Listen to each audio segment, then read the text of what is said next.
Hey Poppers, what's going on? Steve with G-Boats Vinyl here. We are talking today the new Funko app. The trials, the tribulations, the head-banging annoyance. Let's get started.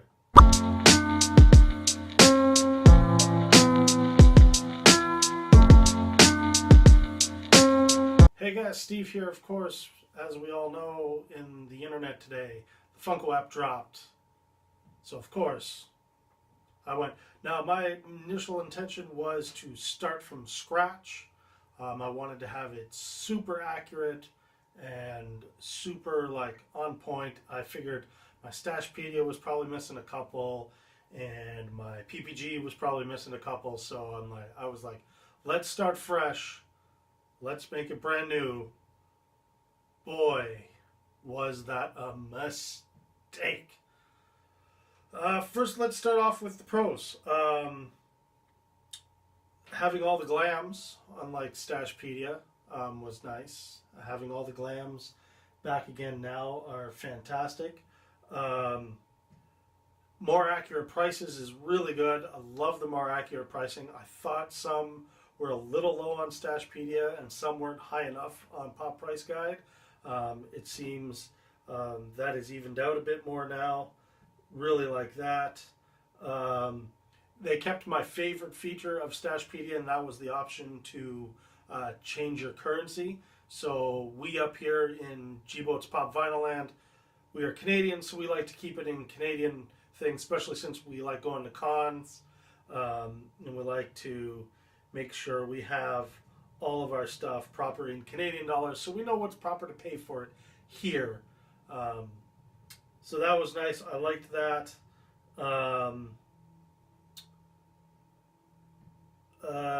The barcode scanner for me worked really, really well.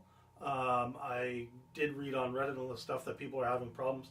My only problems with the barcode scanner, besides stuff not being there, is stuff like the Smuggler's Bounty stuff, which doesn't have barcodes, and you got to search for. But we'll get into the search function in a minute because that was a little brutal. What else do we got here?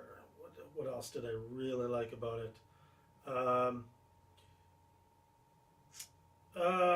We'll cover this. So,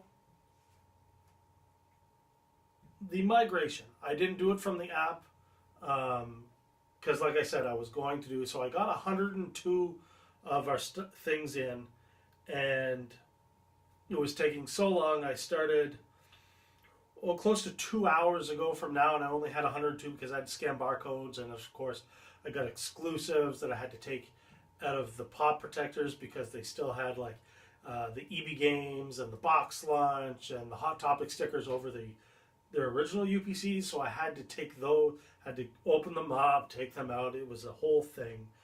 So I only got about 102 in, and I said, F that.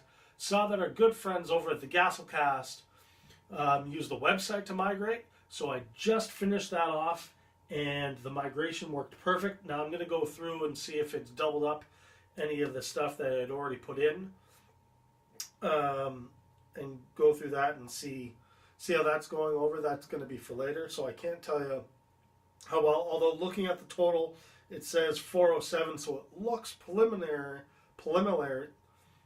English is hard. It looks like it did work and it didn't double up the ones I had already put in it.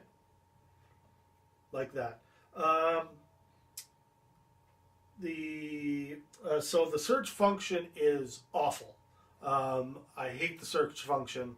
I put in stuff like herbology, Harry Potter, and only got the Barnes and Noble 3-pack. I can't put, I've only got the single commons of those 3 pops. I can't put them in individually. I don't like that. The same thing happened with the Books A Million exclusive Rita Repulsa and Lord Zed. I have them individually because we don't have Books A Million here, and I want to put them in individually, and I can only put in the Books A Million exclusive 2-pack. I don't want to do that. So that sucked. Those were my big hiccups. Some things still aren't in the app, and that's fine. I realize they're going to have the database. However, why is there why can you get stupid little Funko Pop spoons in there, but the big plushes aren't in there yet? Right? Things like that. So the search function is the biggest problem. Reddit is lambasting the app all over the place. I don't like that I have to use when I want to put in my avatar. I already have a Pop Myself avatar on an old Funko account, and I don't want to use that one. I want to use or I don't want to create a new one. I want to use one I'm saved, but I can't. So now I got to go back and recreate that whole thing. But you can't do it in the app, or you can't just upload another picture. I don't like that your avatar is just the Pop Yourself thing only. You should be able to put in like a logo or just another picture. Like I wanted to put in, also I thought about putting in our Instagram and YouTube logo. I can't do that because you can only put Pop Yourself as your avatar. So that's a little beef. That's not major. What else we got here? Other than that, it's pretty good. If you have really fat fingers like I do, it's hard to. Sometimes you hit the add to my collection button, you accidentally hit the wish list button. It's an easy fix of something. It happened to me on Stashpedia all the time too. So, all in all, the app is okay for now. Maybe once it's been out for a little while longer, I'll have a more positive review. As of right now, I can't really give it a thumb up or anything. It is so-so. I give the app currently on launch day today a 5 out of 10. I probably might come back to it in about a month or so, see if any improvements, see what updates they've done. Maybe I can finally add the rest of my collection to it.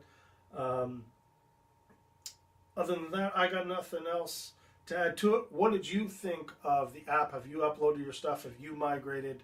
Did you upload from scratch? Did you migrate over from your Stashpedia? Let me know in the comments below. Remember to like, comment, and subscribe, and keep it positive.